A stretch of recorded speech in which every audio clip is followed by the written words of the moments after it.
सन्मुखी सरस्वती माता, सुधरावो मनवाणी भाषा। सन्मुखे सरस्वती माता, सुधरावो मनवाणी भाषा। काळजो अनुभवनु तारण, तोडी मनोरी काटा। काळजो अनुभवनु तारण, तोडे मन को वेण खाटा। पोते पोताना जोवा, अवडिया वाणी ने खांचा। पोते पोताना जोवा, अवडिया वाणी न खांचा। कंठे विराजू विदादा, उचरावू सवडी भाषा। कंठे विराजो विदादा, चिराऊ सवडी भाषा। सत्तानी भाषा दुरुपयोगे, वपराटा उगाड़ काटा। सत्ताने भाषा दुरुपयोगे, वपराटा काटा। निर्दोषी वाणी निमिता, संस्कारे माधुर्य शाखा। निर्दोष वाणी निमीठा, संसारे माधुर्य शाता। कंठी विराजो विदादा, उचरावो सवड़ी भाषा। कंठे विरादा, उचराओ सवड़ी भाषा। चरित्र बड़नी ओढ़, संचारे निकड़े वाचा। चारित्र बड़नी ओळख, संचारे निकड़ेली वाचा। विचार उच्चारणी आचारे, वर्तावो परमात्र शास्त्रा। विचार उच्चारणे आचारे, वर्ताओ परमार्थ शास्त्र। कंठी विराजो विदादा, उचरावो सवरी भाषा। कंठे विराजो हे दादा, उचरावो सवड़ी भाषा। जय सच्चिदानंद। जय जय सच्चिदानंद। जय नव कलमो चिनाई। हाँ, हे दादा भगवान, मुझे कोईपण जीवात्मानो किंचित मात्र पण अहम न दुबे न दुबाई के दुबा प्रत्यय नाम मुदाय एवी परम शक्ति आपो। મને કોઈપણ દેહધારી જીવાત્માને કિંચિત માત્ર પણ અહમ ના દુબે એવી શાશ્વત વાણી, શાશ્વત વર્તન અને શાશ્વત મનન કરવાની પરમ શક્તિ આપો. હે દાદા ભગવાન, મને કોઈપણ દેહધારી જીવાત્મા, મને કોઈપણ ધર્મનું કિંચિત માત્ર પણ પ્રમાણ ન દુબે, ન દુબાય કે દુબા પ્રતિના અનુમોદાય એવી પરમ શક્તિ આપો. મને કોઈપણ ધર્મનું કિંચિત માત્ર પણ પ્રમાણ ન દુબે એવી શાશ્વત વાણી, શાશ્વત વર્તન અને શાશ્વત મનન કરવાની પરમ શક્તિ આપો. हे दादा भगवान, મને કોઈપણ દેહધારી ઉપદેશક, સાધુ, સાધ્વી કે આચાર્યનો અવનવાદ, अपराध, अविनय ना करने की परम शक्ति आपो. हे दादा भगवान, મને કોઈપણ દેહધારી જીવાત્માનો ઉપદેશક, સાધુ, દેહધારી જીવાત્मा के प्रति अभाव तिरस्कार ना किया जाए, ना करवाया जाए कि कर्ता के प्रति ज्ञान मुदाय एवी परम शक्ति आपो. हे दादा भगवान, મને કોઈપણ દેહધારી જીવાત્માની સાથે ક્યારે પણ कठोर भाषा तंतीली भाषा न बोली जाए, न बुलवाई जाए કે બોલવાના પ્રતિના અનુમોદાય એવી પરમ શક્તિ આપો. કોઈ કઠોર ભાષા તંતીલી ભાષા બોલે તો મને મૃદુ રુજુ ભાષા બોલવાની પરમ શક્તિ આપો. હે દાદા ભગવાન, મને કોઈ પણ દેહધારી જીવાત્મા કે પ્રતિ સ્ત્રી પુરુષ અગર નપુંસક ગમે તે લિંગધારી હોય તો તેના સંબંધમાં કિંચિત માત્ર પણ વિષય વિકાસ સંબંધી દોષો, इच्छाओं, चेष्टाओं या विचार संबंधी दोषों न किया जाए, न करवाया जाए कि कर्ता के प्रति न अनुमोदाय एवी परम शक्ति आपो. મને નિરંતર નિર્વિકાર રહેવાની પરમ શક્તિ આપો. હે દાદા ભગવાન, મને કોઈ પણ રસમાં લગ્ન પણ ન કરાય એવી પરમ શક્તિ આપો. મને સમરસી ખોરાક લેવા એવી પરમ શક્તિ આપો. હે દાદા ભગવાન, મને કોઈ પણ દેહધારી જીવાત્માનો પ્રત્યક્ષ અથવા પરોક્ષ જીવંત અથવા મૃત્યુ પામેલા લોક કોઈનો પણ કિંચિત માત્ર પણ अवर्णवाद, अपराध, अविनय न किया जाए, न करवाया जाए कि कर्ता के प्रति न अनुमोदाय एवी परम शक्ति आपो. हे दादा भगवान, મને જગત કલ્યાણ કરવાનું નિમિત્ત બનવાની પરમ શક્તિ આપો, શક્તિ આપો, શક્તિ આપો. જય સચ્ચિદાનંદ.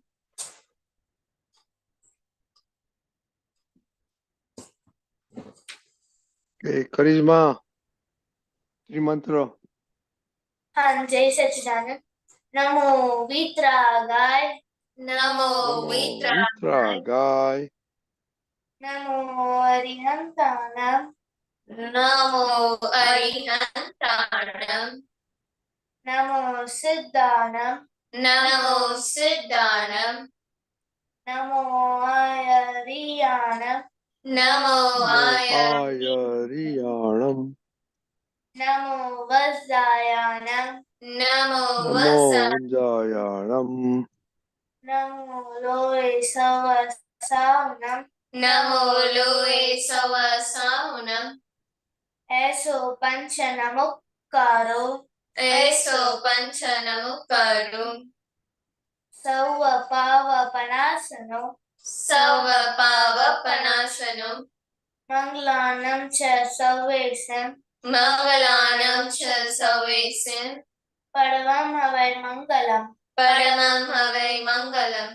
ओम नमो भगवते वासुदेवाय, ओम नमो भगवते वासुदेवाय.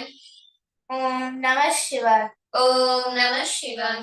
जय सच्चिदानंद, जय सच्चिदानंद. જય સચ્ચિદાનંદ. Okay. Daily prayer and study prayer. जय सच्चिदानंद. हे दादा भगवान, आप मुझे ऐसी शक्ति प्रदान करें कि मैं अपनी हेल्थ को कभी भी कॉम्प्रोमाइज ना करूं, ताकि मेरा शरीर रूपी साधन मुझे मेरे ध्येय को यानी कि पढ़ाई में और सत्संग में हमेशा सहायक बने. मैं पढ़ाई में बिल्कुल सिंसियर रहूंगी. मैं बुरी सोबत से और कुसुम से हमेशा दूर रहूंगी. और कुछ भी हो, मेरा सत्संग कभी भी ना छूटे, ऐसी परम कृपा करना. प्राप्त मन वचन काया का योग और अपनी आत्मा का उपयोग केवल परोपकार यानी कि जीव मात्र की सेवा में ही करूं, जो कि श्रेष्ठ मानव धर्म है. मैं अपने स्वयं और अन्य सभी लोगों के साथ के जीवन व्यवहार में मॉरल सिंसियर प्योर बनी रहूंगी, ताकि मैं बराबर दादा भगवान के जैसे उत्कृष्ट व्यक्तित्व की मानवी बन पाऊं. हे दादा भगवान, मैं आगे अपने माता पिता की हर बात सुनने की संकल्प लेती हूँ. मैं उनको अहंकार से जवाब नहीं दूंगी. कृपया इस संबंध में मुझे अनंत आंतरिक शक्ति प्रदान करें. जय सच्चिदानंद. हे दादा भगवान, मुझे पढ़ाई में समझने में जो बाधाएं अंतराय आते हैं, जो भी ऑब्स्ट्रक्शंस आते हैं, उन सभी को तोड़ने का मैं दृढ़ निश्चय करती हूँ. आप ऐसी कृपा करें कि जिससे मेरा दर्शन ऊपर का आवरण टूट जाए और मेरी पढ़ाई सही ढंग से हो, ऐसी आप मुझे परम शक्ति दें. जय सच्चिदानंद. જય સચ્ચિદાનંદ. છોટી. हाँ, जय सच्चिदानंद. हे दादा भगवान, हे दादा भगवान, हम मैं आपके बच्चे, हम मैं हम आपके आपके बच्चे। पार्वती का हाथ दुखता है, दिल दिल के के हैं हैं कच्चे, फिर भी हैं कच्चे, फिर भी हैं फिर कच्चे. भी है कच्चे। काम करेंगे अच्छे अच्छे, काम करेंगे करेंगे अच्छे अच्छे। जय सच्चिदानंद. જય સચ્ચિદાનંદ. ओके छोटी, आपकी तबीयत कैसी है? अच्छी है। रियली? हाँ। आज छोटी खुशी है? हम्म, हाँ, नहीं छोटी खुशी नहीं है, छोटी खुश है। नहीं, खुश है कि खुशी है आज? खुश नहीं हूँ। नहीं? कैसा रहा मैं तामिल?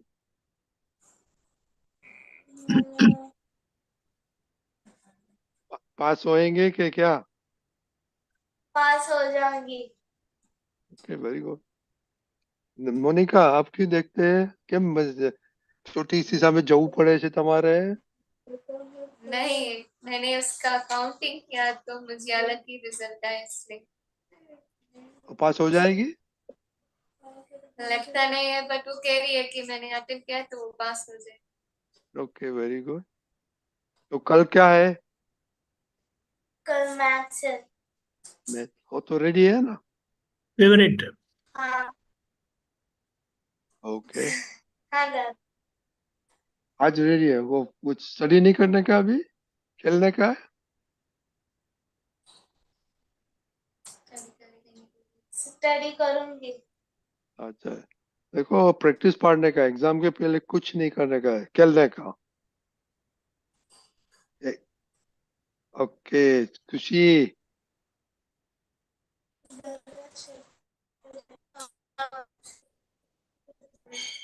दादा सेपरेशन प्रेयर। क्या हुआ? Separation prayer left. Separation. Okay छोटी। हाँ जय सच्चिदानंद। हे શુદ્ધાત્મા દાદા ભગવાન, તમે જુદા છો, કરિશ્મા જુદી છે. હે શુદ્ધાત્મા દાદા ભગવાન, તમે રિયલ છો, કરિશ્મા રિલેટિવ છે. હે શુદ્ધાત્મા દાદા ભગવાન, તમે પરમાનન્ટ છો, કરિશ્મા ટેમ્પરરી છે. જય સચ્ચિદાનંદ. ओके अभी खुशी, खुशी खुश છે આજે? क्यों? हाँ, मैं आज खुश थी। क्यों? क्या हो गया? आज मैं एकदम अच्छा गई। और डिस्कनेक्टेड। वेरी बैड कनेक्शन उधर है ना?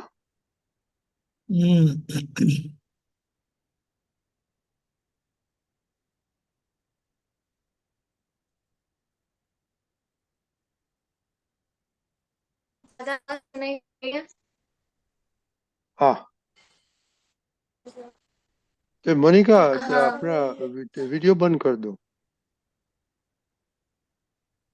हाँ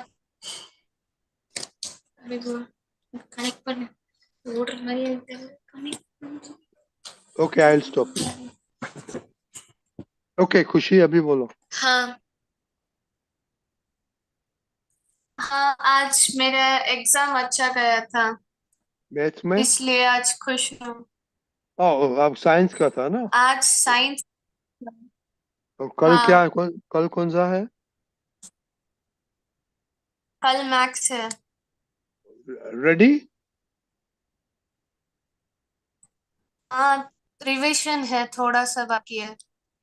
कैसे बाकी रहता है बिफोर एग्जाम के पहले? ओके अभी से रूल बनाने का। ओके कि एग्जाम पे 9 हाँ o'clock nothing, after that no studies, you have to be free bird। Free bird होता है तो क्या होता है, तो स्काई में एकदम ऊपर चढ़ जाता है। तो आपने पहले से स्टडी किया होगा तो स्काई पे आपको भी ये वो चढ़ने का है। Okay very good. मोनिका? हाँ आज मैं हैप्पी हूँ बट आज मैंने करिश्मा को थोड़ा गुस्सा दिला दिया था सुबह। ओके पापा मम्मी को ठीक है ना? हाँ मम्मी के साथ मैंने आज कुछ नहीं किया उनके साथ। ओके आज क्या सारा दिन क्या किया आपने? बस मम्मी की हेल्प की और भूमिका को संभाला और खुशी को पढ़ाई में हेल्प की थी, Oh, very good. पापा को दुकान में बैठने के लिए भी help. Oh, okay, very good. तो कितनी दफा तो जय सच्चिदानंद आपके कस्टमर को बोला? नहीं बोला, आज कस्टमर नहीं आई जब मैं बैठी थी इतना। कितनी दफा जय सच्चिदानंद बोला? नहीं बोला। मम्मी को? मम्मी को एक बार बोला था। बड़ी दीदी को? उसे भी एक बार बोला था। छोटी दीदी को? नहीं बोला था। खुशी, आपने? खुशी, हेलो? हाँ दादा, आवाज सुनाई दे रही? खुशी, हाँ, आज मैंने सभी को जय सच्चिदानंद बोला था। ओके। ओके, आपको आपने हमको नहीं बोला था? हाँ, जय सच्चिदानंद रजनी दादा। बहुत दीपक दादा, ये this girls are really charming, huh? Very good. We love you, huh? You know, we love you very much. Okay. और आज एक्सरसाइज किया था? एक्सरसाइज, सूर्य नमस्कार आज भी रह गई। वो तो मैं भूल गया, अभी तो चेन्नई में सूर्य दादा नहीं आता है। और खुशी?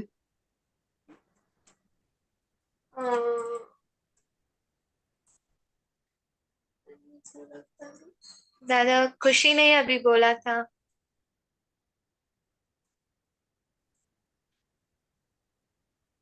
मोनिका, आपका सचिन, क्या? आज मैंने सुपर ब्रेन योगा किया था, बस सूर्य नमस्कार रह गई। Oh, ये बिग मिस्टेक करते हैं, सूर्य नमन करते हैं। ओके। और सत साधन? सत्सोदन आज मेरी रह गई है, आज नहीं किया, टाइम से नहीं उठी इसलिए। कैसे बन सकता है? कितने बजे उठे? आज मैं 8:40 को उठी थी। 8:40 तक नींद कैसे आती है, ये मेरी तो समझ में नहीं आता है। खुशी, आपने किया? हाँ, मेरी प्रातः विधि नमस्कार विधि रह गई। तो बहुत इम्पोर्टेंट है, बिफोर एग्जाम के पहले सबको नमस्कार करने का। हाँ,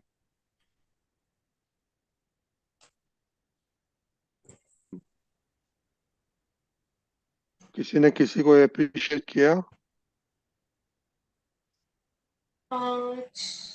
आज मैंने खाने के बारे में अप्रिशिएट किया कि हमें आज खाना बहुत अच्छा मिला है, और मम्मी ने आज मिठाई बनाई थी, वो भी अच्छी बनी है। अंदर से किया, बाहर से बोला नहीं बस। That is not good. Appreciation सामने से बोलते तो सामने वाला उसको हैप्पी हो जाता है ना। और हाँ, दीपिका दादा को आपने भेजा था क्या? खाना? आ, भेजूंगी। हाँ, very good, good answer, that's a good answer. खुशी? आज मैंने बुक्स को अप्रिशिएट किया था, हमें ये बुक्स मिलता है, और टीचर्स को भी अप्रिशिएट किया था।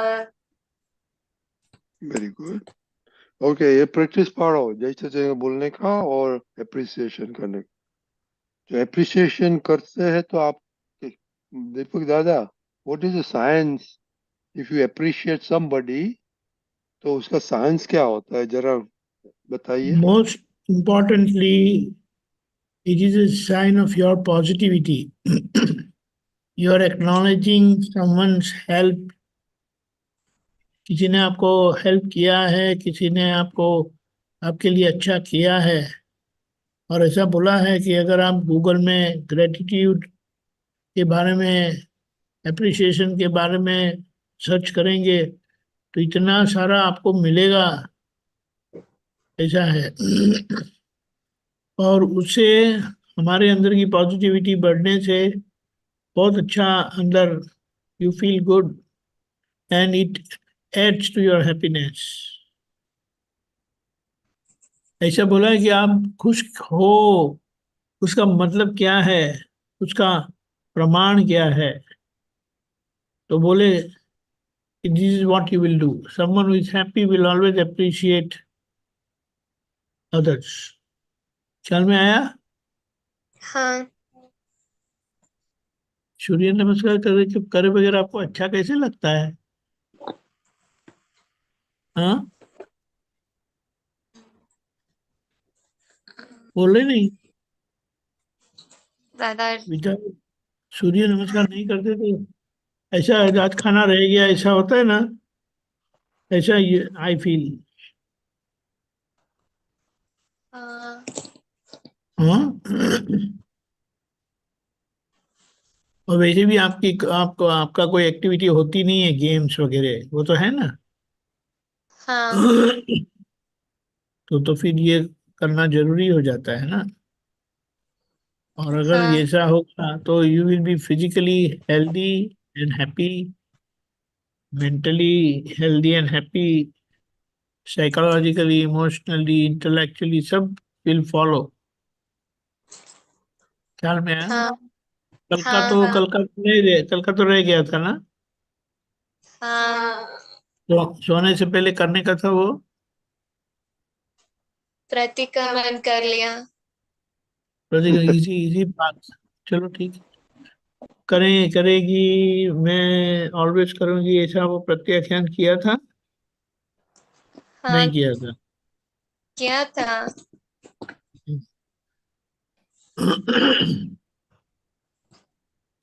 गुड। तो आज अभी रात को सोने से पहले करने का है नहीं? हाँ। करना नहीं, फिर प्रतिक्रमण करना नहीं पड़े ऐसा हमें करना है। हाँ। हाँ। ध्यान में? हाँ। तो देखो हम छोटे थे ना तो खेलने के लिए इतना वो अर्ज रहता था ना, पता नहीं आपको ये ऐसा वो क्यों नहीं होता है। Very surprising. जय सच्चिदानंद। देखो, I want to share something.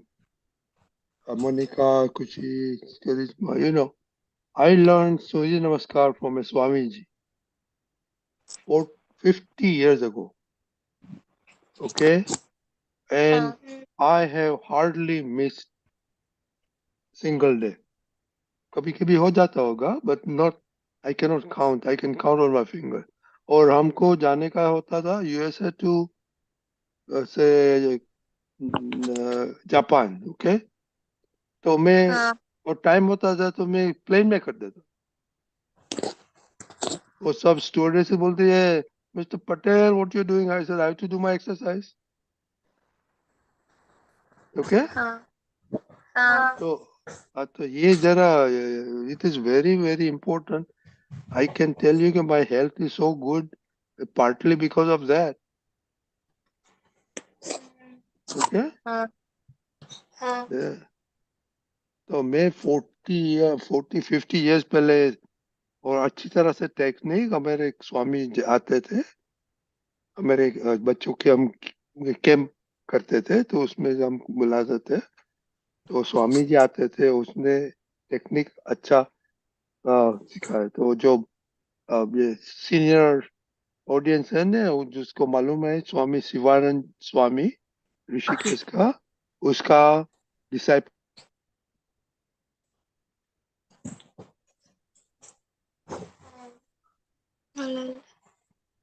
तो I tell you, I learn it. हमको तो कुछ मालूम ही नहीं था सूर्य नमस्कार क्या चीज होती। पर हम हाँ। जब छोटे थे ना, तो एवरी डे 5:30 बजे हमको स्कूल पे जाके एक्सरसाइज करनी पड़ती थी। पर सब करते थे, पर उसमें किसी ने सूर्य नमस्कार नहीं सिखाया था। Okay, so please think about it. और आप तो 3 है ना, चलो सेमिनार सूर्य नमस्कार कर देगा, यू नो। वो तो अभी तो वेकेशन है ना, डोंट फॉरगेट दैट। हाँ हाँ हाँ करते हैं, बट प्लीज डू समथिंग।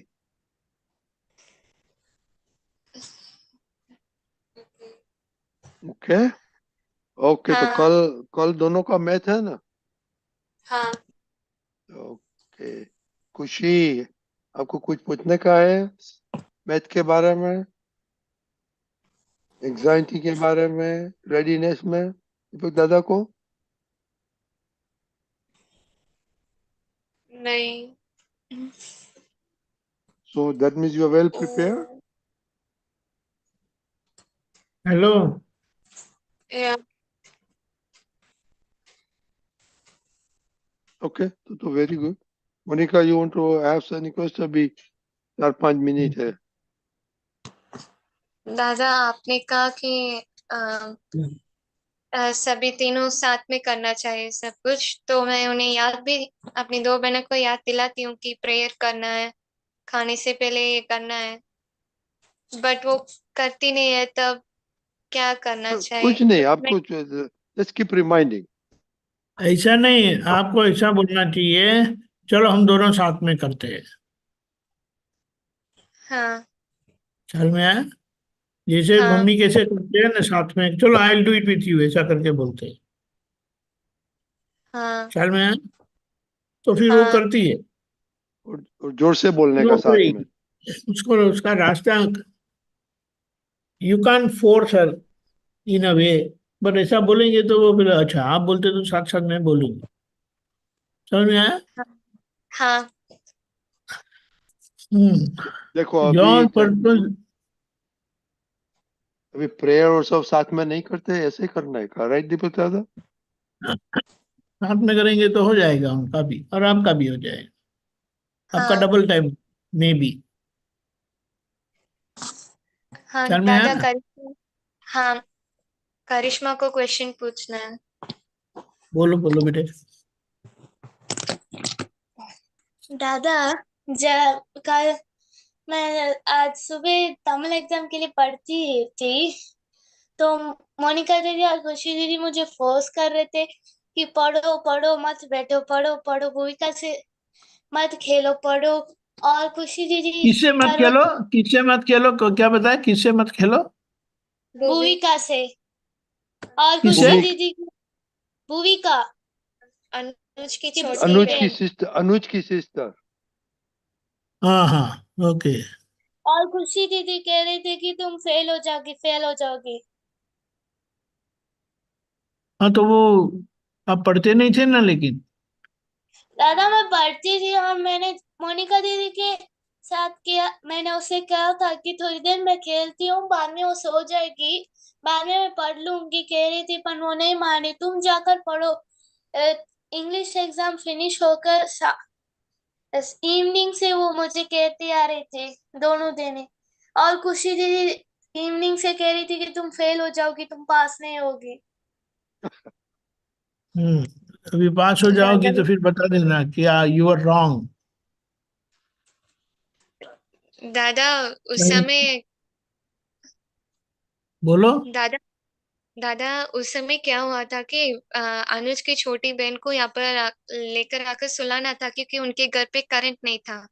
तो करिश्मा ने आधी सब्जेक्ट कवर भी नहीं किया था तमिल में, इसलिए मैंने कहा था कि पढ़ो पढ़ो पढ़ो, अभी पढ़ लो। इसीलिए मैंने कहा, मैंने उसे फोर्स नहीं किया, मैंने ऐसा कहा था कि खेल लेना, बट अभी तक पढ़ लो, एग्जाम है, और बाद में आकर जितनी चाहे खेल लेना, मैं कुछ नहीं कहने वाली। ओ छोटी, बात सही है। पर उस समय उसने बात सुनी भी नहीं और वो रोने लग गई, तुम मुझे फोर्स कर रही हो, फोर्स कर रही हो। मैंने धीरे से ही समझाया, फिर भी उसने चिल्लाने लग गई। ठीक है, लेकिन वो छोटी को बोलने दो ना, आपका हाँ पोर्शन रह गया है। दादा मैंने आधा कवर कर लिया था, पर इसने पूछा नहीं और इसको पता भी नहीं था। अच्छा, दादा तो जब देखो मैंने ऐसा ऐसा ऐसा है ना, पहली बात तो ये है कि अगर आप राइट है ना, तो आपको कोई भगवान भी आके बोले ना, तो आपको रोने की जरूरत नहीं है। और आपने रोया ना, इसीलिए देयर वाज समथिंग रॉन्ग। समझ में आया? समझ में आया? हाँ हेलो छोटी। हाँ दादा। हाँ, अगर आप सही है, आपका पोर्शन कंप्लीट है, तो उनका बोलना बोले मेरा कंप्लीट हो गया, उनको बोल पूछने की भी जरूरत नहीं है। आई हैव फिनिश्ड रीडिंग बोल देने का। समझ में आया? पर और दादा फिर वो भी तो अभी आपका, इवनिंग, हाँ, ओ मुझे इंग्लिश इवनिंग से मुझे वो फोर्स कर रहे थे, पढ़ो पढ़ो पढ़ो नहीं तो तुम फेल हो जाओगी। वो तो है ना, वो तो बोलना ही पड़ता है ना। आप पास होके बता दो, फिर वो बोलना बंद कर देगी।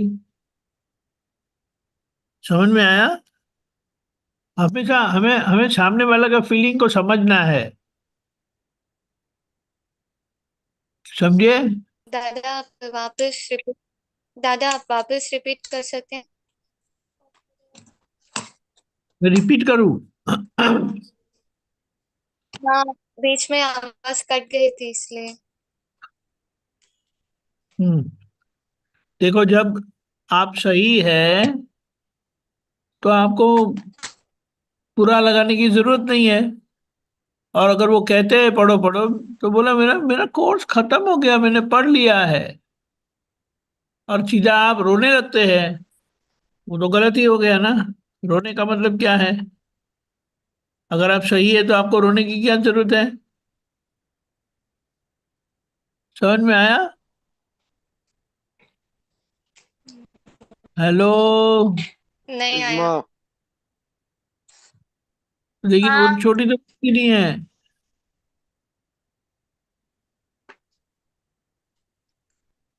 क्या कहा दादा? छोटी तो बोलती नहीं है। नहीं, वो मुंह लटका के बैठ गई है कि सभी मुझे गलत कह रहे हैं। अरे आप सही है तो सारी दुनिया को गलत बोलने दो, आपको बुरा क्यों लगाने का? If you are right, let the whole world tell you you are wrong करके। You must know and feel that you are right, that's it. समझ में आया? और अगर आप रोते हैं तो देयर समथिंग रॉन्ग, डेफिनेटली। ख्याल में आया? अगर आप हाँ जानते हैं आप सही है, तो भगवान भी आके बोले आप रॉन्ग है, तो बोलो आप किसी और को बोलो मैं तो राइट हूं करके। इतना अपने पर कॉन्फिडेंस होना चाहिए। समझ में आया? ये छोटी, ये कॉन्फिडेंस हाँ कब आएगा तुम्हारे में? हाँ। करिश्मा, अ, करिश्मा, ओके। हेलो, बोलो। हाँ बोल, करिश्मा बोलो। मैं कॉन्फिडेंस रखती हूँ पर ये हर वक्त मुझे कहती रहती हूँ, मुझे वो अच्छा नहीं लगता। नहीं, और अच्छा खुशी दीदी अच्छा, ऊपर से इसमें बुरा लगाने की क्या बात है? तो आपको उनका फीलिंग समझना है, उनका कंसर्न को समझना है। समझ में आया? हाँ हाँ हाँ, वो जितनी बार बोलते बोले मैंने पढ़ाई हो गई है, हाँ तो उसमें बुरा क्या लगाने का? उनको आपके लिए चिंता है इसीलिए बोलते हैं ना। हाँ हाँ, ऐसा पॉजिटिव देखिए ना तो आपका हमेशा, फिर ये सब इरिटेशन जो होता है ना, फिर वो हमारे एग्जाम में रिफ्लेक्ट होता है। फिर इरिटेशन को बहुत संभालना है। Feeling bad, getting irritated, getting mad, getting annoyed, ये सब चीजें हैं ना, उसको बहुत संभाल के रखना है। ख्याल में आया? हाँ अगर आप सही है, हाँ कोई भी आके हम भी बोलेंगे तो आपको बोलते हैं नहीं, आई एम फाइन। ख्याल में आया? हाँ हाँ। और दादा मुझे जब भी आप मैं तमिल एग्जाम के वक्त जाती हूँ क्लास में, मैं जाती वक्त मुझे कॉन्फिडेंस होता है कि मैं पास हो जाऊंगी, डरने की नहीं है। बाद में वहां जाकर जब पेपर देती हूँ तब मुझे डर लगता है। तो तभी तो आपको बोलना है, दादा से प्रेयर करना है ना। अभी दादा मैं, मेरा कॉन्फिडेंस है, आप मुझे अच्छे से दिखाना। ख्याल में आया? लेकिन अगर हम नेगेटिव को पकड़ेंगे तो फिर उसकी असर आएगी। हाँ, आपको दादा को प्रे करने का, हम भी वही करते हैं। हमारी लाइफ की भी एग्जाम एवरी टाइम होती रहती है, लेकिन दादा को प्रे करते हैं तो शक्ति भी आ जाती है, समझ भी आ जाती है और सही डिसीजन भी आ जाता है। ख्याल हाँ, में आया? हाँ, और लॉट ऑफ हाँ, ब्लेसिंग। अभी डरना नहीं। हाँ, ओके, बी स्ट्रांग लाइक हाँ, रनी दादा, लाइक केशव दादा। हाँ। हाँ, जय हाँ। सच्चिदानंद। जय ओके, सच्चिदानंद। जय सचिदानंद, ऑल द बेस्ट जय दोनों को कल सच्चिदानंद। के लिए। Thank you. जय सच्चिदानंद। जय और जय अभी सच्चिदानंद।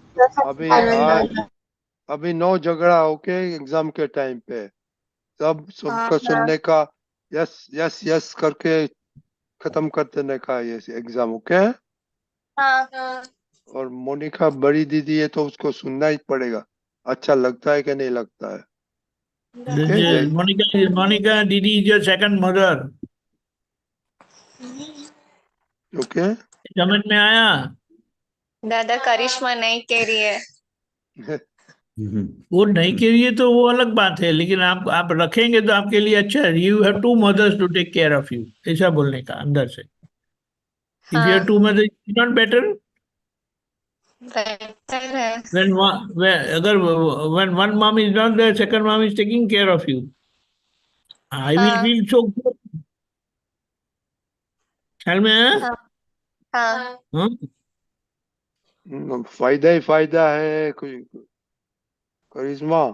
और अभी देखो, ओके, नो फाइटिंग, 3 दिन है एग्जाम का, everybody yes happy, yes happy. जय No सच्चिदानंद। irritation, हाँ no दादा। disturbance. Jai Satchidanand, all the जय best. Sachchidanand, all the best. जय सच्चिदानंद। जय सच्चिदानंद। ओके, केशव आनंद जी, जय सच्चिदानंद। जय सच्चिदानंद। जय सच्चिदानंद।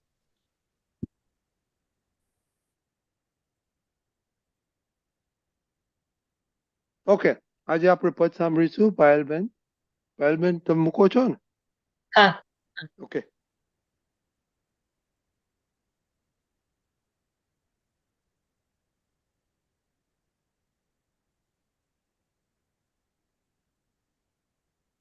जय सच्चिदानंद।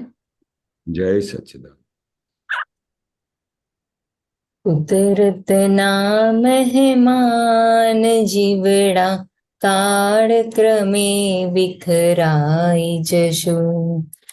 कुदरत ना मेहमान जीवड़ा काળ ક્રમે વિખરાઈ જશું। जीवतर ना जोई सार भैला तारण सौने पाई जशुं। जीवतर ना जोई सार भैला तारण सौने पाई जशुं। कुदरत ना मेहमान जीवड़ा काળ ક્રમે વિખરાઈ જશું। ક્રોધનું ફળ છે જીવંત હોળી, માન છે મીઠો મહાશત્રુ। માયા મમતી ગુચ મજબૂતી, લોભે ગ્રંથિ પોતાપણું। निमंत्रित परमाण भरिया प्रारब्धे भोगाई जशुं। इफेक्टो मा कॉज करी मरी जन्म जन्म बंधाई जशुं। कुदरत ना मेहमान जीवड़ा काળ ક્રમે વિખરાઈ જશું। विषयासक्ति रागे मोहि द्वेषे वेरिल झेरिली। याचक भावे भिखारी छे क्लेशित मनोवृत्त डंकीली देखीता व्यवहार सपना ઊંઘતામાં ઝડપાઈ જશું માલિકીના ભાવ ભર્યા ચણતરમાં જ ચણાઈ જશું કુદરતના મહેમાન જીવડા કાળક્રમે વિખરાઈ જશું અહિંસાનું ફળ ખુમારી છે સત્યનું ફળ વિશ્વાસ મૂડી ચોરીનું ફળ જગત મજૂરી પરિગ્રહી કાયા અગ્નધૂણી મૈથુન ભોગાચાર ભયથી ભવનિદ્રય અટવાઈ જશું છે અજ્ઞાધાર મદના મસ્તરથી મસડાઈ જશું કુદરતના મહેમાન જીવડા કાળક્રમે વિખરાઈ જશું શ્રીમંતાઈ ગરીબી ફકીરી કર્માધીન પુદગલ મેળા केवल आत्मा बिना सब कुछ कायम कोई नहीं अपना राम कहो रहमान बहिला खोखा छे विदाई जशुं चंदा के दिन चार पीछे अमास छे उलवाई जशुं કુદરતના મહેમાન જીવડા કાળક્રમે વિખરાઈ જશું જાણ્યા માણ્યા સર્વ પ્રસંગો આપે છે બાવાને બોધ સ્વભાવસ્તી ચલતી વિલંબિત अपनी दुनिया है प्रतिबोध मानव कड़ी छे फूल गणती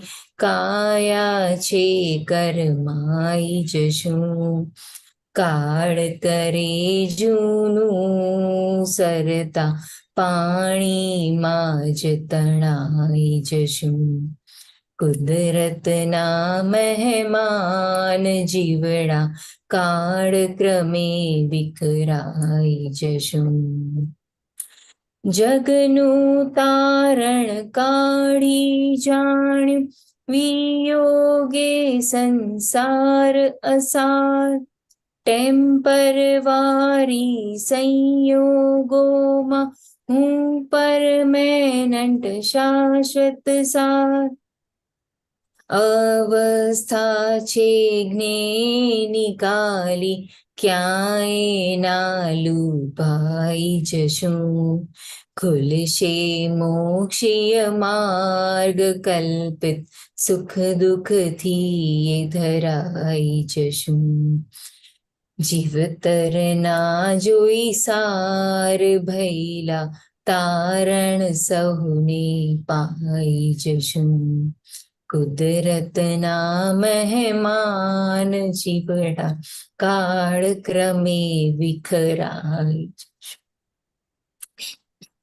જય સચ્ચિદાનંદ જય જય સચ્ચિદાનંદ સચ્ચિદાનંદ બહુ સરસ પદ તમે કાઢ્યું ગાયું બહુ સરસ કેમ આજે કુદરત યાદ આવ્યા વચ્ચે વચ્ચે થોડો સૂર હલી ગયો એટલે અને આ પદ હમણાં લપકામણમાં રવિવારે સત્સંગ હતો ત્યારે ગવાયું હતું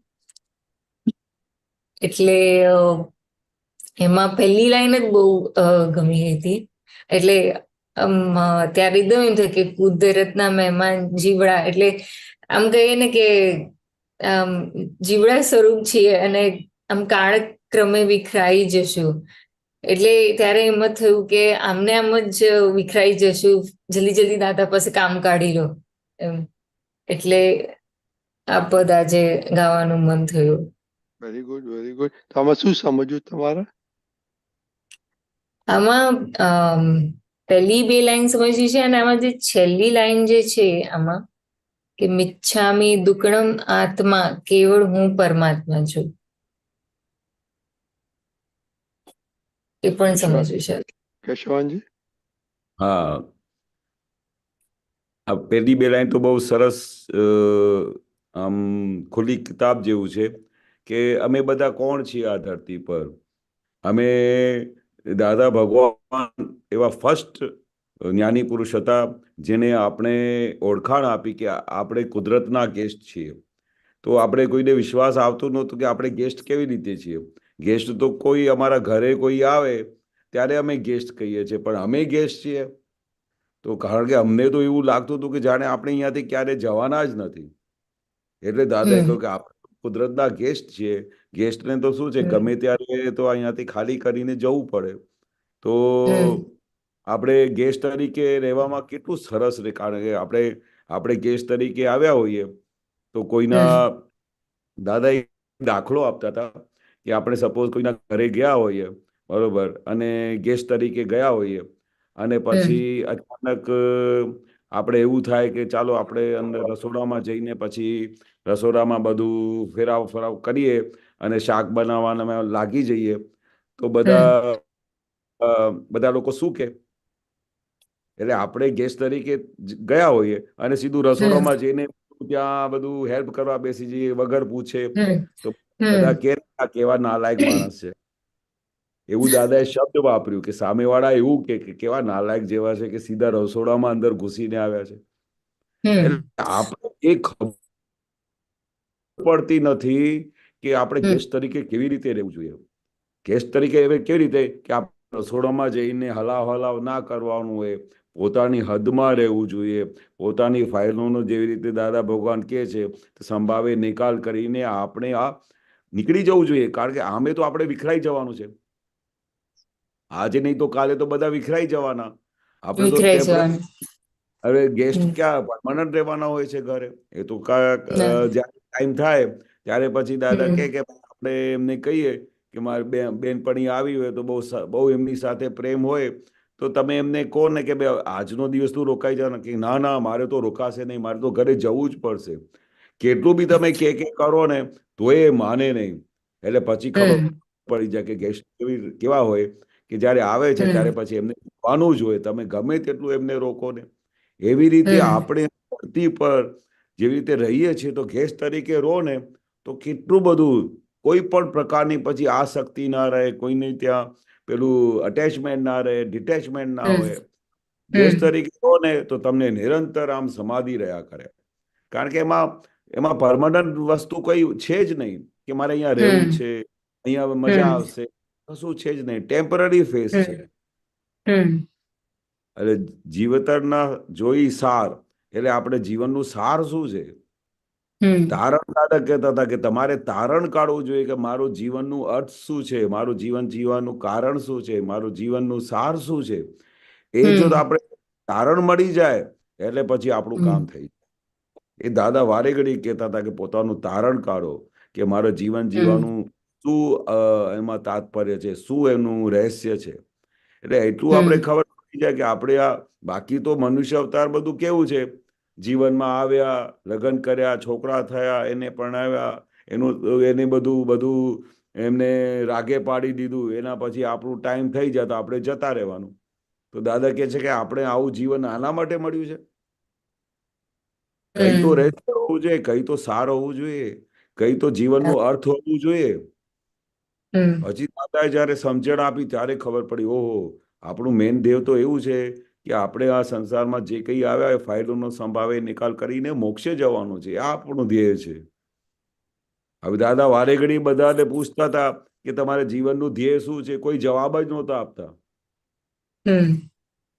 કોઈ જૂજ જ હોય કે જે કે મારું ધ્યેય તો શું છે કે આ સંસારમાં મારું જીવન અહીંયા થયું છે તો મારે શું છે, આ બધું સંભાવે નિકાલ કરી આમ કરીને મારે મોક્ષે જવું છે. મારો ધ્યેય જ અહીંયા તો મારે ટેમ્પરરી એઝ અ ગેસ્ટ તરીકે હું આવ્યો છું.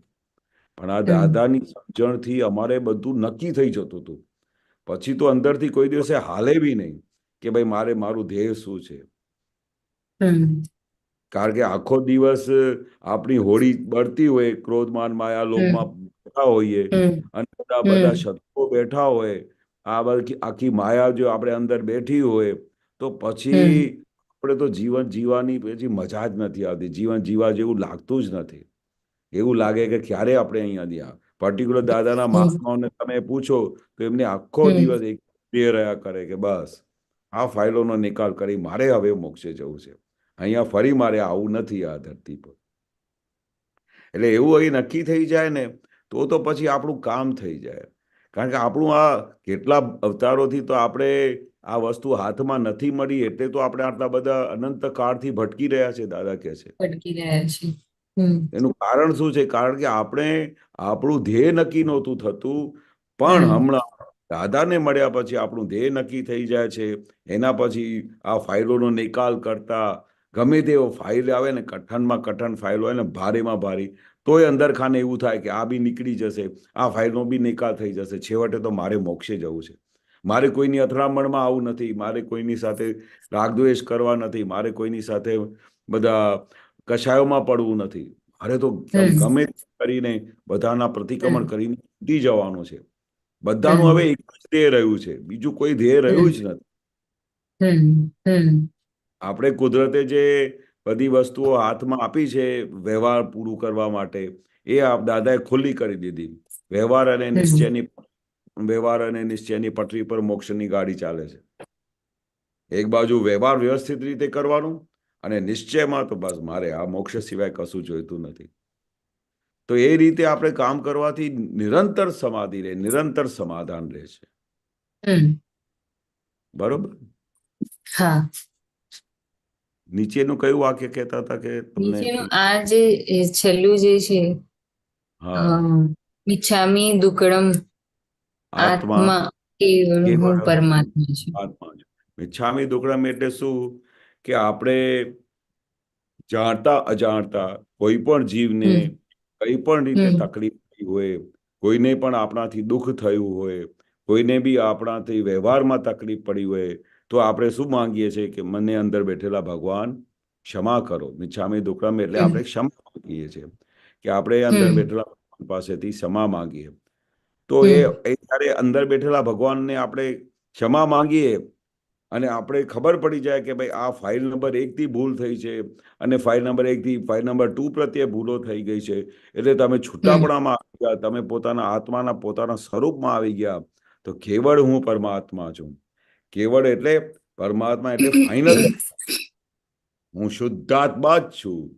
એટલે કેવળ ફાઇનલ દશામાં આપણે આવી જઈએ છીએ, કારણ કે આપણે સામેવાળાના અંદર બેઠેલા ભગવાન પાસેથી, આત્મા પાસેથી ક્ષમા માંગીએ છીએ.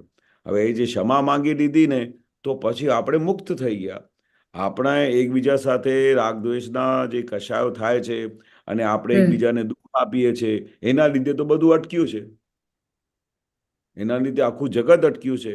એટલે આપણે દાદા ભગવાને જે વસ્તુ શીખવાડી પ્રતિક્રમણની, જે પ્રતિક્રમણ કરવા ચાલુ થઈ ગયા, સામેવાળાને નિર્દોષ હોવાનું શરૂ થઈ ગયું, તો આપણે કેવળ પોતાના સ્વરૂપમાં આવી ગયા. કારણ કે જ્યાં સુધી આખું જગત દોષિત દેખાય છે, ત્યાં સુધી આપણે આત્મા પામ્યા જ નથી, આત્મા પ્રાપ્ત જ નથી કર્યો.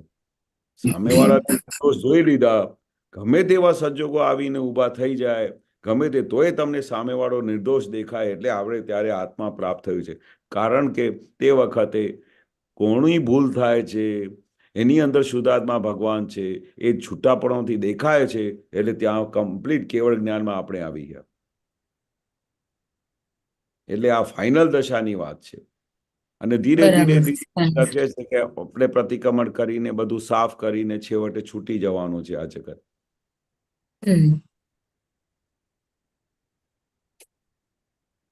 બરોબર? હા. હા. બીજું પાયલબેન? એમ તો આખું આમ તો પદ એટલું બધું ડીપલી લખાયેલું છે કે ઘણું બધું આમાં સમજવા જેવું છે. હા, બહુ સરસ પદ છે. જબરજસ્ત, જબરજસ્ત. આ જે છે કેશવાનંદજી, 4 હા, ગતિના સૌ આત્માઓ, આખો છે મારો પરિવાર, હા. એ સમજણ હું જ્ઞાન પ્રવર્તન, અભેદ અબંધ શુદ્ધ વ્યવહાર. હા, આપણે હવે આ કેટલી બધી ગતિઓમાંથી ફરી ફરીને બધી આત્માઓ આપણે ભેગી થતી હોય છે. દાદા કહે છે ને કે અનંતા જન્મોથી લઈને અનંતા કાળથી લઈને આપણે ભટક ભટક જ કર્યું છે. 4 ગતિ એટલે જે ગતિમાં ગયા ત્યાં આ આખો છે મારો પરિવાર, એટલે દરેક ઠેકાણે મારું ને મારું જ કર કર્યું છે. આ મારો પરિવાર છે, આ મારો. પોતે પોતાની સ્વતંત્રતામાં કોઈ દિવસે આવ્યા જ નથી. હું કોણ છું એમાં આવ્યા જ નથી. પોતાના સ્વને ઓળખ્યા જ નથી. પણ 4 ગતિમાં ભટક ભટક જ કર્યું છે, અને બધા પોતાના આ મારો છે પરિવાર, આ મારો પરિવાર, એમાં જ રચ્યા પચ્યા રહ્યા છે. તો આ એ સમજણનું જ્ઞાન પ્રવર્તન, એટલે એ જો એક વખત જે સમજણ જ્ઞાનથી પડી જાય તો આખું પ્રવર્તન થઈ જાય, આખું બદલાઈ જાય. આટલી જ સમજણ પડી જાય કે ભાઈ આ શુદ્ધાત્મા છું. દાદા ભગવાનના જ્ઞાનથી આપણે પોતે તો કોઈ દિવસે શોધ્યું જ નથી, પણ દાદાના કૃપાથી અને જ્ઞાનથી આપણે અંદર ખાને પહેલું જે છૂટાપણું થઈ જાય છે, જ્ઞાનની આપણે સમજણ મળી જાય છે, એ સમજણથી આખું અંદર પરિવર્તન થઈ જાય છે અને અભેદ દ્રષ્ટિ પ્રાપ્ત થાય છે. અને એક વખત અભેદ દ્રષ્ટિ પ્રાપ્ત થઈ જાય તો એમાંથી કોઈ બી બંધન પડે નહીં. નિરંતર અબંધ, કોઈ બી બંધ પડે નહીં તમારે. અને નિરંતર શું રહે? શુદ્ધ વ્યવહાર. શુદ્ધ વ્યવહાર એટલે તમારો વ્યવહાર કેવો હોય? શુદ્ધ વ્યવહાર હોય. એક તો વ્યવહાર કેવો હોય છે કે આપણે અરસપરસનો વ્યવહાર હોય છે, વ્યવહારિક વ્યવહાર હોય છે. પણ આ શુદ્ધ વ્યવહાર એટલે આત્મા અને અનાત્મા એને નિરંતર દેખાયા કરે.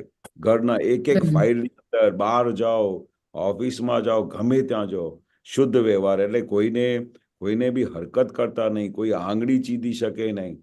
અને આપણા થકી દરેક જીવ માત્રને સુખ જ મળે. આપણે બનતા પ્રયત્ન કરીએ. એટલે દાદાએ શું કહ્યું કે પ્રતિક્રમણનું હથિયાર કાયમ જોડે રાખજો. તમારી ઈચ્છા ના હોય કોઈને દુઃખ આપવાની, કોઈને પણ આપણે શું થાય છે કે ભાઈ આપણે બીજાને સમજવાનો પ્રયાસ થતું નથી, અને આપણે પોતાની જાત કરેક્ટ માનીએ છીએ કે હું જ કરેક્ટ છું. એટલે એના લીધે બધું આખું વ્યવહાર બગડી જતું હોય છે. પણ આપણે ત્યાં સમાધાન કરીએ કે ભાઈ ચાલો, તમે રાઈટ છો, તમે કરેક્ટ છો, આપણે ખોટા છીએ, આમ કરીને એમાં વ્યવહારમાંથી નીકળી જઈએ અને સામેવાળાને જીતાડી દઈએ, તો ત્યારે આપણે શુદ્ધ વ્યવહારમાં આવ્યા. બરાબર. અને આપણા થકી કોઈને દુઃખ થાય તો તે અશુદ્ધ વ્યવહાર. આપણા થકી કોઈને તકલીફ પડે, કોઈને દુઃખ થાય, કોઈનું સમજણ ના પડે આપણા થકી, અને આપણા નિમિત્તે એને એવું લાગે કે હું દોષ કરું છું, પણ પેલું હું તો રાઈટ છું, પણ સામેવાળો દોષિત છે. એવા જે ભાવ બધા પ્રગટ થાય, એ આ બધું વ્યવહાર અશુદ્ધ વ્યવહારમાં જતું. પણ આ જ્ઞાનની સમજણ મળી જાય ને તો આપણે આ 4 ગતિમાંથી બહાર ફ્રી થઈ જઈએ, અને પોતાની સમજણથી આખું જ્ઞાનનું બધું પરિવર્તન થઈ જાય. આખી જ્ઞાનના સમજણથી આપણું વ્યવહાર બદલાઈ જાય, અને આખો નિરંતર વ્યવહાર રહે પછી. અને કોઈ પણ પ્રકારના પછી બંધન નહીં, કોઈ પણ પ્રકારનું, કારણ કે અભેદતામાં આવી ગયા, આપણે અભેદ સ્વરૂપ થઈ ગયા. બરોબર. હા. બીજું છે પાયલબેન? હા. જય સચ્ચિદાનંદ. ઓકે, જય જય સચ્ચિદાનંદ. સચ્ચિદાનંદ. જય કાલે આજે એક્ઝામ હતી? કાલે એક્ઝામ છે? કાલે છે, આજે પણ હતી, કાલે પણ છે.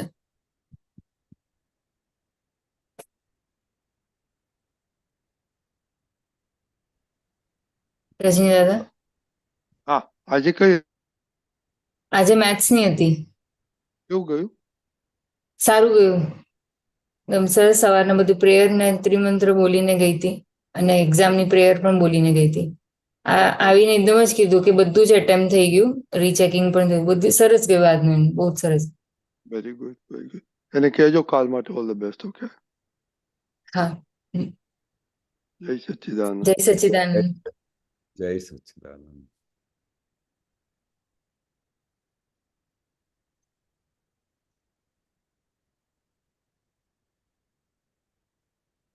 ओके, कश्यपाय।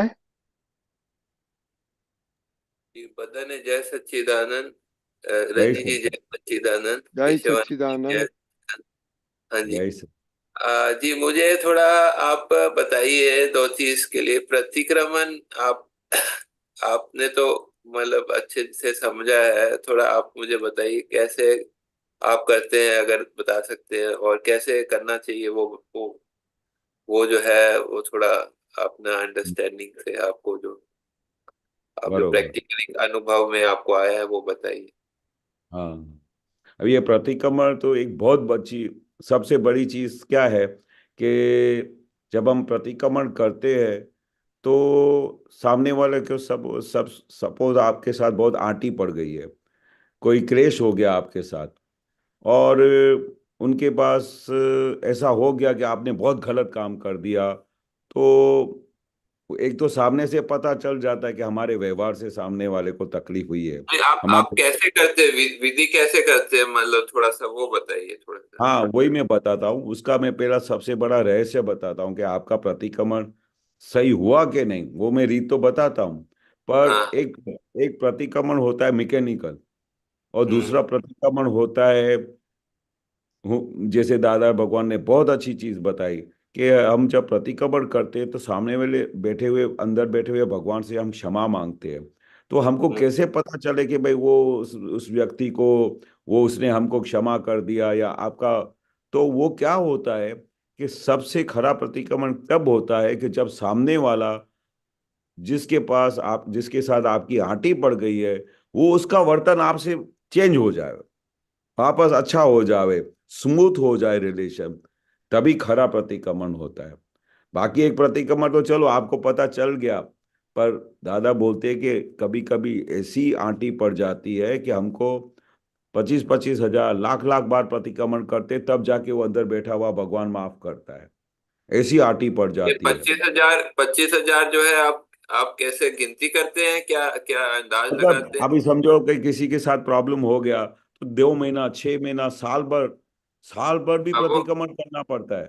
वो टाइम साल टाइम ठीक है, मतलब वो आप मतलब कि ऐसे मतलब 25,000 वो गिनती करने का मतलब आप 6 महीना में जो है, मतलब मतलब रोज जो है, वो, मतलब आप बोले कि आधा घंटा करने का 6 महीना वो समझ में आता है जो है, या हाँ 10 मिनट हाँ करने का मैं वो समझ में आता है, वो हाँ, वैसे गिनती मेरे को थोड़ा सा लगता है नहीं इतना सब कर पाएगा जो है क्या। नहीं नहीं, होता है होता है होता है। इसमें क्या है, दादाजी के हाजिरी में ऐसे भी महात्मा थे जिनको लाख लाख बार प्रतिक्रमण करना पड़ता था, और दादा उनकी प्रेस करते थे कि भाई ये जो बंदा है ना, इसने लाख लाख प्रतिक्रमण किया तब जाके उसका सब क्लीन हुआ है। वो क्या और काउंटिंग करते थे लाख प्रतिक्रमण का? लाख मतलब अप्रोक्सीमेटली, कोई गने का तो नहीं, सपोज रोज 1 घंटे के लिए दादा ने आज्ञा दी कि आपको हाँ। रोज ये जो है, इसका रोज आपको 1 घंटा प्रतिक्रमण करना पड़ेगा। तो वो उसको, और ये भी बोलते थे कि आपको है ना 1 साल तक प्रतिक्रमण करना पड़ेगा, किसी को बोलते थे 6 महीने तक करने का। तो वो उसका तारण दादा भगवान बोलते थे। जब तो दादा ने बोला तेरे को एक पूरे साल तक प्रतिक्रमण करना है, तो दादा वो कैलकुलेशन करके सामने से सब महात्माओं के बीच बोलते थे कि इसने 1-1 लाख बार प्रतिक्रमण किया है। तो वो दादा खुद ही कैलकुलेशन निकाल सकते थे कि भाई दिन में एक बार 1 घंटे में तुमने इतना प्रतिक्रमण किया, कभी सुबह को किया, शाम को किया, ऐसा अप्रोक्सीमेटली कैलकुलेशन होता है कि भाई इतने लाख लाख प्रतिक्रमण भी करवा पड़े એટલે શું कि कितनी बार माफी मांगी तब जाके सामने वाला आपको छुट्टी करे। ऐसे कर्म के हिसाब बन जाते हैं। इसलिए दादा ने बोला कि किसी किसी के साथ तो ऐसा फाइल का हिसाब हो जाता है कि लाख लाख बार भी प्रतिक्रमण करना पड़ता है। हमारे बड़े भाई थे, उनको पिताजी के साथ बहुत आटी थी, तो बहुत आटी पड़ी थी, और बार बार उनको ऐसा पिताजी का दोष दिखाई देता था। तो दादा भगवान ने एक बार उनको क्या बोला कि तुमको है ना तुम्हारे पिताजी का 1 साल तक प्रतिक्रमण करना पड़ेगा। तो रोज ब्रदर और कितने कितने टाइम करते थे जो है वो रोज वो हाँ, जो है? उनको उनका कैसा सिस्टम था कि जब भी उनको याद आवे ना, उनका चेहरा याद आवे ना, तो प्रतिक्रमण चालू। दिन में 100 बार याद आवे तो 100 बार प्रतिक्रमण। और वो क्या, जब प्रतिक्रमण करते थे तो पूरे विधि के साथ करते थे कि कैसे करते थे? हाँ, दो टाइप के प्रतिक्रमण होते थे। एक तो जब आपको टाइम बहुत कम हो, उस समय सीधा समझो, अब पिताजी का चेहरा दिखाई दे तो प्रत्यक्ष दादा भगवान की साक्षी सेठ चंदीराम से क्षमा मांगता हूँ, आलोचना प्रतिक्रमण प्रत्याख्यान करता हूँ। एक ऐसा है, ऐसा इसको शॉर्ट प्रतिक्रमण, कभी कभी टाइम नहीं होता है, पर जब हम आधा आधा घंटा एक एक घंटा बैठते हैं तब विधि के साथ प्रतिक्रमण करने का। प्रत्यक्ष दादा भगवान की साक्षी है, केशव तथा केशव के मन वचन काया से, आपके मन वचन काया प्रत्यय, जाने अजाने, इस भव में पर भव में, संख्यात असंख्यात भव में, जो कोई भी प्रकार की गलती हुई हो, जाने अनजाने में मैंने आपको दुख दिया हो, कभी मैंने आपके बारे में अभाव किया हो, तिरस्कार किया हो, आपके साथ बदतमीजी से बात किया हो, जो जो चीजें याद आती है वो सब बोलनी पड़ती है, क्योंकि अपने को तो पता चलता है कि किस किस वजह से सामने वाले को दुख हुआ। तो जाने अनजाने में मैंने आपको ये दुख दिया, वो दुख दिया, ऐसे सर्व प्रकार के दोषों के लिए प्रत्यक्ष दादा भगवान की साक्षी है, केशव भाई प्रतिक्रमण करता है, प्रत्याख्यान करता है, हे अंदर बैठे भगवान, हमको क्षमा करो, क्षमा करो, क्षमा करो, और फिर कभी भी किसी भी काल में फिर से ऐसे दोष नहीं हो, ये भी, हे अंदर बैठे हुए भगवान मुझे शक्ति दो। तो जब आपके पास टाइम है तो पूरा व्यवस्थित क्रम के साथ, सिस्टम के साथ, शब्द शब्द बोल के, और उस समय सामने वाले का चेहरा आपको दिखाई देना चाहिए, उसके अंदर बैठे भगवान दिखाई देना चाहिए, इस तरह से उसको उपयोग पूर्वक प्रतिक्रमण करते हैं। और फिर दूसरे प्रतिक्रमण ऐसे भी होते हैं जो इतने स्पीडी हो जाते हैं कि सामने वाले का चेहरा दिखाए और जैसे ही उसको याद आवे तो उसका नाम लेके, ये अंदर बैठे हुए भगवान मुझे क्षमा करो, मेरे मन वचन काया से आपको बहुत दुख हुआ है, ये अंदर बैठे हुए भगवान मुझे क्षमा करो, ऐसा भी प्रतिक्रमण होता है। और दोनों मान लो टाइप से। वो पिताजी के साथ बात कर रहे हैं और बात करने के टाइम में कुछ गलत बोला जाए, फिर कैसे करते थे? फिर उसी टाइम करते थे, बाद में करते थे, कि शॉर्ट में करते, कैसे करते थे? नहीं, वो क्या होता था कि जैसे ही अभी धीरे धीरे प्रतिक्रमण का क्रम ऐसा हो जाता है कि फिर उनका व्यवहार कैसा हो जाता था कि भाई जैसे ही प्रतिक्रमण या कुछ ऐसा बोला चाली शुरू हो तो उस प्रतिक्रमण का रिजल्ट क्या आता था कि वो कुछ भी एविडेंस नया शुरू होने के पहले, बोलने जाने के पहले, और जैसे ही कुछ शुरू हो उसके पहले ही वो शांत हो जाता था। तो उसमें से पता चलता है कि अभी गाड़ी रिवर्स रिटर्न होके वापस नॉर्मलिटी की तरफ आ रही है। पहले तो समझो पिताजी ने एक शब्द बोला तो इमीडिएटली वो एक्शन रिएक्शन हो जाता था, पर धीरे धीरे इतने प्रतिक्रमण होने लगे कि अभी हमको पता चलता था कि अभी मैं बोलने जाऊंगा, अभी मेरे से ऐसा, अभी मैं इनको सुनाने जाऊंगा, उसके पहले ही फुल स्टॉप हो जाता था। मतलब तभी जागृति उसको धीरे धीरे बढ़ती जाती है, ऐसा ऐसा। बहुत जबरदस्त जागृति। पहले तो समझो पहले कमान छूट जाता था, अभी अभी पता चलता था कि अभी अभी ये कमान छूटने वाला है, और उसके पहले ही वो वहां पर शांत हो जाता था, इतना अच्छा, फर्क पड़ जाता है। हाँ। थोड़ा मैं अपना वो कैसे करता हूँ वो मैं बताना चाहूंगा। तो हाँ। इसमें मैंने जो है क्या है ना, कि मेरा को दिखता है कि बहुत ही जो है प्रतिक्रमण अभी इतना हद से ज्यादा जो है, मतलब प्रतिक्रमण जो है ऐसे समझ में आता है करना है वो पड़ेगा। तो मैंने क्या किया कि जो है मैंने ग्रुप्स बनाए, और जो है मतलब कि एक एक जो है मतलब दो चार जो है जो रोज के फैमिली मेंबर्स और फ्रेंड्स के साथ जो है, ठीक है, जिनके साथ अभी तो रोज जो है पूरा जीवन जो इंटरेक्शन होगा। दूसरा हम्म। जो है फिर जो है मतलब कुछ नेबर्स के साथ, कुछ दूसरा जो है कुछ ऐसे फाइल्स जो है जो चल रही है, जो है जिसके साथ व्यवहार चल रहा है और थोड़ा सा वो उसमें जो है स्मूथ नहीं है।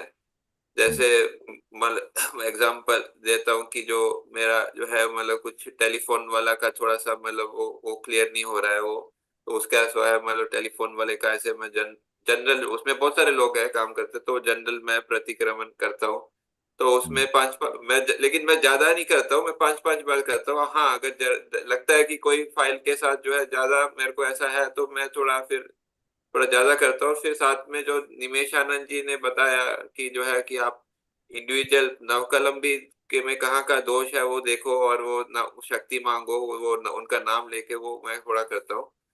तो ऐसा थोड़ा मतलब आधा घंटा समझ लो हो जाता है जो है। तो ऐसा इतना मैं कर पाता हूँ। और दूसरा मैं ये फोकस करता हूँ कि जो है मेनली कि अभी थोड़ा थोड़ा करते हैं, उसमें फायदा क्या हुआ कि उसमें कि जैसे वो पहले जो है वो थोड़ा सा क्रोध आता था, तो अभी वो सामने जो है थोड़ा क्रोध कम होता है, तो सामने थोड़ा फिर कभी कभी ये भी ध्यान आता है कि सामने वाला तो शुद्ध आत्मा है, वो भगवान है, वो रिलेटिव रियल थोड़ा सा उस टाइम थोड़ा क्या बोलूं, वो थोड़ा सा क्रोध में थोड़ा सा वो कंट्रोल हो रहा है, हुआ जो है, ठीक है, वो उसके सामने ऐसे जो भी और आप पुत्र बताते हैं वो सब वो अप्लाई करना थोड़ा, और वो दादाजी का थोड़ा जब बहुत ही ज्यादा आउट ऑफ हैंड हुआ तो दादाजी का थोड़ा वाणी सुन लेना, ऐसा थोड़ा सा मैं करता हूँ। हम्म। और बेनली जो है मेरे को ऐसे होता है अंदर से कि सामने वाले का अभाव नहीं होना चाहिए, वो कुछ भी हो जाए उसका ऐसे, क्योंकि क्या होता है कि सामने वाले से अपेक्षा होती है कि ये जो है मैं ये जो कोशिश कर रहा हूँ और सामने वाला उसका वो जो है उसका जो है मैं समझ नहीं पा रहा, वो मुझे नहीं समझ पा रहा, ये ऐसे होता है, मतलब वो जो चीज जो है मतलब बोलने में मैं कुछ बताना चाहता हूँ, वो कुछ और बताना चाहता है, तो थोड़ा सा कम्युनिकेशन जो है वो प्रॉपर नहीं हो पाता है, उसका जो है मतलब आपस का हमारा जो है मतलब व्यू पॉइंट जो है वो मैच नहीं होता है, तो उसमें प्रॉब्लम होता है। तो लेकिन ये होता है कि मैं कुछ भी हो जाए तो वो अभाव नहीं होना चाहिए, अंदर से हम्म। अभाव नहीं होना चाहिए, और अभाव हुआ तो फिर जो है फिर मतलब उसका मैं सोचता हूँ कि हाँ प्रतिक्रमण करना चाहिए कि अभाव हो गया, या शक्ति बराबर। मांगना चाहिए कि अभाव नहीं हो रहा है, तो मैं ये ऐसे है समझ, तो आप बताइए कुछ इसमें हाँ, इम्प्रूवमेंट कैसे कर सकता हूँ। हाँ, सही बात है। पर सबसे इम्पोर्टेंट चीज क्या है कि आपको किसी के भी साथ अथरामण होती है, बोलाचाली होती है, घर के जितनी भी चिकनी फाइलें हैं, जैसे भाई है, बहन है, माँ बाप है, बच्चे, ज्यादा में ज्यादा चिकनी फाइल होती है वो हमारी घर की होती है। और वहां हम्म। पर जब है न अतिक्रमण हो जाता है, बोलते समय हो जाता है, अंदर से भाव बिगड़ जाता है, तो उस समय खरा प्रतिक्रमण क्या होता है कि उसको आलोचना, प्रतिक्रमण, प्रत्याख्यान, ये तीनों चीजें साथ में होनी चाहिए। आलोचना जो हम करते कि हे अंदर बैठेला भगवान मुझे क्षमा कर दो, और प्रतिक्रमण कि मुझे क्षमा कर दो। फिर आलोचना, प्रतिक्रमण, प्रत्याख्यान में निश्चय करता हूं कि फिर कभी भी मेरे मन वचन काया से आपको दुख ना हो। तो ऐसा जब वो प्रतिक्रमण करते हैं ना, तो अंदर से, अंदर बैठा हुआ भगवान हमको क्षमा कर देता है। वो पश्चाताप होना चाहिए। दादा की भगवान क्या बोलते थे, प्रतिक्रमण तो पर पश्चाताप, कि ऐसा मेरे से हो गया, आपको मैंने इतना हर्ट कर दिया, इतना दुख हो गया मेरी वजह से, उसको पश्चाताप बोलते कि मैं फिर कभी नहीं ऐसा आपके साथ बात करूंगा। तो खरा प्रतिक्रमण तब होता है कि जब आपको अंदर रियली, आप ऐसा 5 बार किया, 100 बार किया, बैठ के किया। वो दादा भगवान खास बोलते थे प्रतिक्रमण क्या होना चाहिए, मैकेनिकल नहीं होना चाहिए, हार्टली होना चाहिए, और रियल अंदर से पश्चाताप होना चाहिए।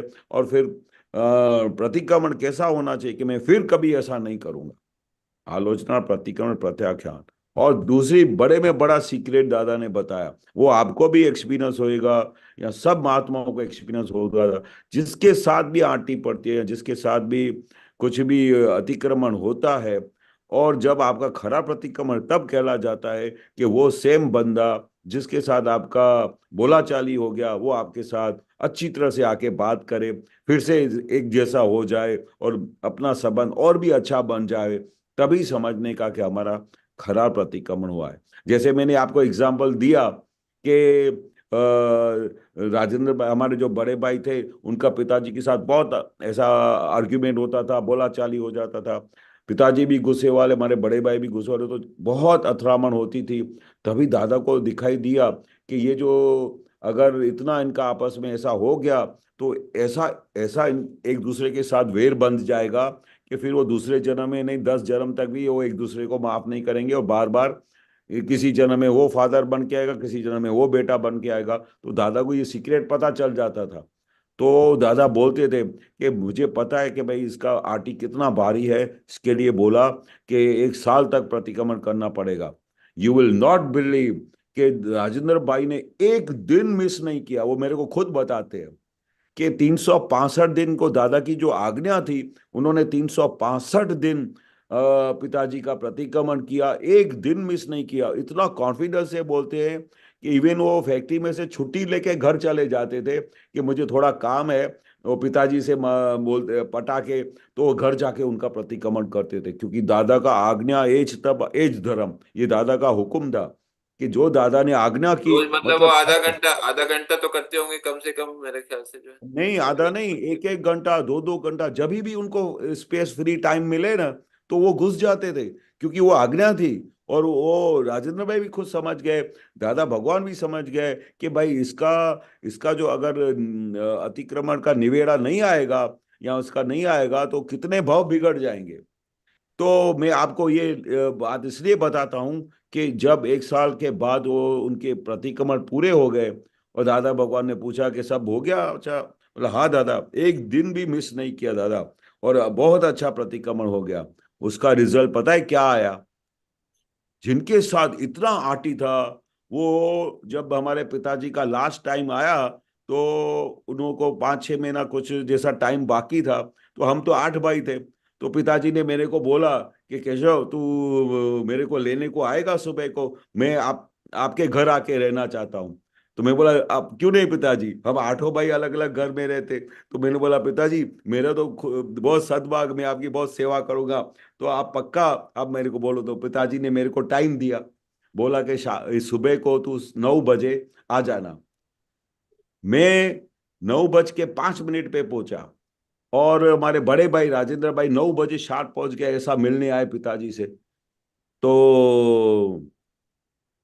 अचानक पिताजी ने क्या बोला कि राजेंद्र भाई मैं आपके घर आता हूँ। उनकी बैग तैयार थी, तो मैं उधर पहुंचा, मैं बोला, डैडी मैं तो आपको लेने आया था, आप बोले थे मैं आपके साथ रहूंगा।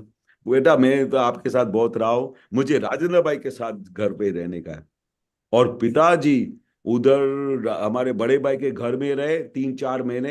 ये उनके एंड की बात बताता हूँ, जब उनके जाने का है, 3 से 4 महीने भाभी ने और राजेंद्र भाई ने डैडी की इतनी सेवा की कि पिताजी ने सामने से बोला कि मुझे तेरे लिए कोई भी गिला शिकवा नहीं है, और मेरा खूब खूब आशीर्वाद है।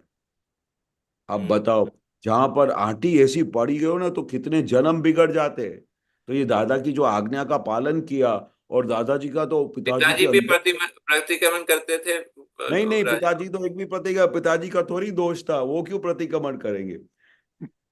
प्रतिक्रमण तो जो उनके साथ अतिक्रमण करता है उसको करना होता है ना, वो तो फादर के लेवल पे थे। वो तो अपने हिसाब से अच्छा क्या होना चाहिए, जीवन कैसे रहना चाहिए, उसके हिसाब से बोलते रहते थे। वो तो ऐसा भी कुछ भी बोल देगा, आप तो अनजस्टिस करते हो, मेरे से ये करते हो, इस भाई को बहुत ज्यादा प्यार करते हो, उनको जो जो जो दिखाई दे। पर पिताजी को ऐसा नहीं था। पर ये जो हम अपने साथ लाशबद्ध के जो हिसाब लेके आते हैं, उसकी वजह से इतने सब अतिक्रमण हो जाते हैं, उसकी वजह से प्रतिक्रमण क्योंकि करने वो पड़ते। भी दादाजी के टच में थे, इतने नजदीक थे, तो हो सकता है वो भी प्रतिक्रमण करते हो, क्योंकि मतलब आपस में मैं भी वो ये। करते हो, पर हाँ। उनका उनका कोई अतिक्रमण नहीं हुआ था। हम उनको हम गलत समझते थे।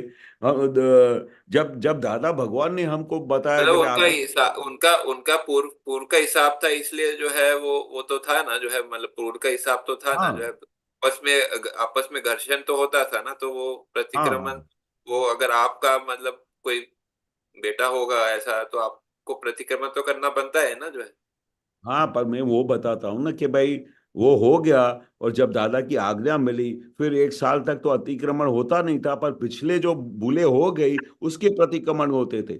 गाड़ी तो उन्होंने वापस शुरू हो जाती है जिस दिन रियलाइज करते हैं कि मेरे से ये गलती हो गई, मेरे से ये दुख हो गया, तो उनके लिए इतने बार प्रतिक्रमण करना पड़ता है, तो फिर से कैसे मिस्टेक करेगा? फिर तो एक साल तक खाली उसको माफी ही मांगनी थी, पश्चाताप ही करना था।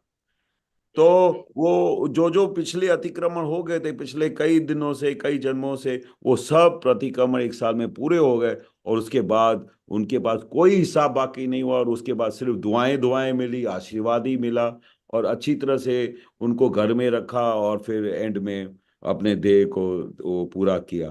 तो मेरा कहने का भावार्थ क्या है कि ये कैसे पता चलता है कि जब उन्होंने इतने सारे प्रतिक्रमण किए तो सामने वाले के अंदर में पूरा चैप्टर क्लियर हो जाता है, और अंदर ये से उसको इतना क्लियर हो जाता है कि उसके लिए सिर्फ दुआएं निकलती है, उनके लिए आशीर्वाद ही निकलता है कि तेरा। और एंड में पता है क्या बोलते थे? तेरा कोई दोष ही नहीं था, मेरा ही दोष था, सब फिर जाता है।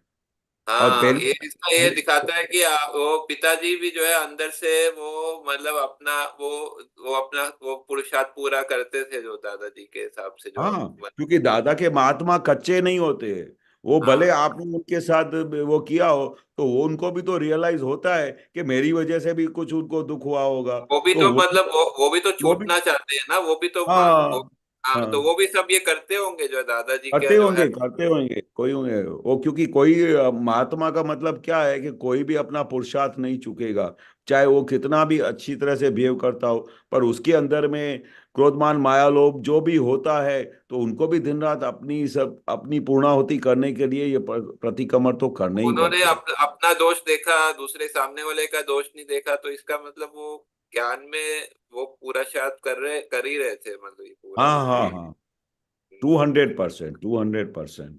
अच्छा, कोई एक भी और मैं, महात्मा। हाँ, एक और मैं पूछना चाहता हूँ, अगर रजनी जी टाइम है। ओके बोलो। हाँ, वो ज्ञानी के चरणों में मोक्ष है, ये थोड़ा हाँ मैंने कई बार पढ़ा है, इसका आप हाँ क्या बताते हैं आज के समय में, खास विशेषकर। हाँ, देखो ज्ञानी पुरुष वैसे होते नहीं है। 10 लाख वर्ष के होने के बाद, 10 लाख वर्ष आप कल्पना कर सकते हो 10 लाख वर्ष क्या होते हैं?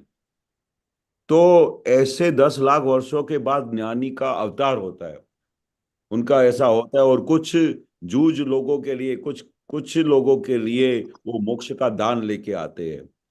तो वो जो मोक्ष का दान लेके आते हैं, जो मोक्ष दाता पुरुष होता है, तो उनके चरणों में क्या होता है? उनके चरणों में ही मोक्ष होता है। आपने खाली उनके चरणों में खाली सर झुका दिया तो आपका मोक्ष होता है। कितने को तो खाली दादा भगवान, वो ज्ञानी पुरुष की महिमा बताता हूँ कि खाली स्टार्टिंग में किसी को खाली इतनी बार बोला कि तुम 5 बार बोलो मैं शुद्धात्मा हूं, तो उसका काम हो जाता था। और जिन्होंने कोई ज्ञानी को देखा नहीं, उनके लिए कैसे होता होगा, जो ये उनके बताइए। लिए भी ज्ञानी पुरुष दादा ने क्यों ऐसा बोला कि भाई 50% लोगों का मेरे निमित्त से कल्याण होगा, और 50% जो हमारे दादा भगवान के फॉलोअर्स है, वो उनके हिसाब से जगत का कल्याण होगा और मोक्ष जाएंगे लोग। ऐसा दादा भगवान का वाक्य है। 50% हाँ, लेकिन जगत का। वो जो जो दादाजी के प्रत्यक्ष नहीं मिले, वो दादाजी के चरण का कैसे लाभ उठा सकते? वो क्या, वो ज्ञान ज्ञान उनकी वाणी द्वारा, उनका जो है आचरण द्वारा, ऐसा होता है। हाँ, आप दादा भगवान को पूरा का पूरा विजुलाइज कर सकते हैं। जब आप दादा की बात करते हैं, या पूरा दादा का विज्ञान है, दादा की आपतावाणी है, दादा भगवान की कैसेट है, जब आप सुनोगे या ये उनके दादा भगवान के सूत्र आप पढ़ते हो, तो वो आप दादा भगवान के साथ में ही है।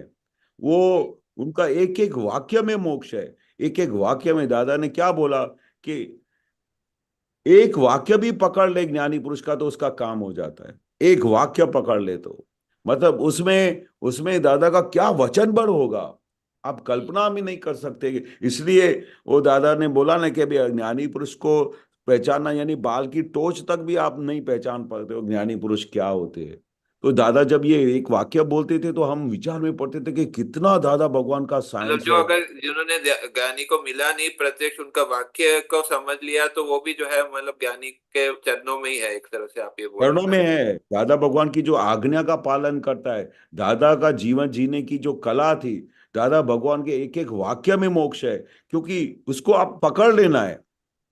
हम्म। एक वाक्य को पकड़ लेना है तो तुम्हारा काम हो गया। अच्छा, हर एक ऐसा। वाक्य में मोक्ष है, क्योंकि ज्ञानी पुरुष का वचन बड़ काम करता है। ज्ञानी पुरुष का वचन बड़ काम करता है। ये समझ किसका वाक्य है? ज्ञानी पुरुष का वाक्य है। अभी दादा भगवान ने बोला तो कितने सारे लोगों को जिन्होंने ज्ञान भी नहीं लिया है, हम कभी कभी हमारे घर में कोई आया, कभी फैक्ट्री में कोई आया, किसी से बात किया, तो दादा की खाली जो 4 शब्द है ना, वो जो है ना, कोई भी लोग जल्दी समझ जाते हैं। तो भोगवे उसकी भूल, अथरामन टारो, जो हुआ सो न्याय, ऐसे दादा के जो 4 शब्द है, तो वो जो खाली हम दादा को एक्सप्लेन करते हैं ना, खाली एक्सप्लेन, जिसने ज्ञान भी नहीं दिया है, तो बोलता है कि मेरे घर में स्वर्ग हो गया साहब, आपने वो जो 4 चीजें बताई ना, मेरा तो काम हो गया। काम हो गया। अब बताओ तो वो ज्ञानी पुरुष का ये वाक्य का वचन बड़ क्या काम करता होगा? उसने तो ज्ञान भी नहीं लिया है, उसके घर में स्वर्ग हो गया। सही, क्लियर है जी। तो धन्यवाद और जी। दूसरा, दादा हाँ, भगवान हाजिर है। दादा भगवान का एक वाक्य बोलते हो, दादा भगवान हाजिर हो जाते हैं। तो समझ गया मैं। हाँ। ठीक है, क्लियर है। Okay, धन्यवाद। Jai जय Satchidanand. सच। जय जय सच। सच्चिदानंद। Jai Satchidanand. Okay, Nipakanji, are you there? Deepakan ji?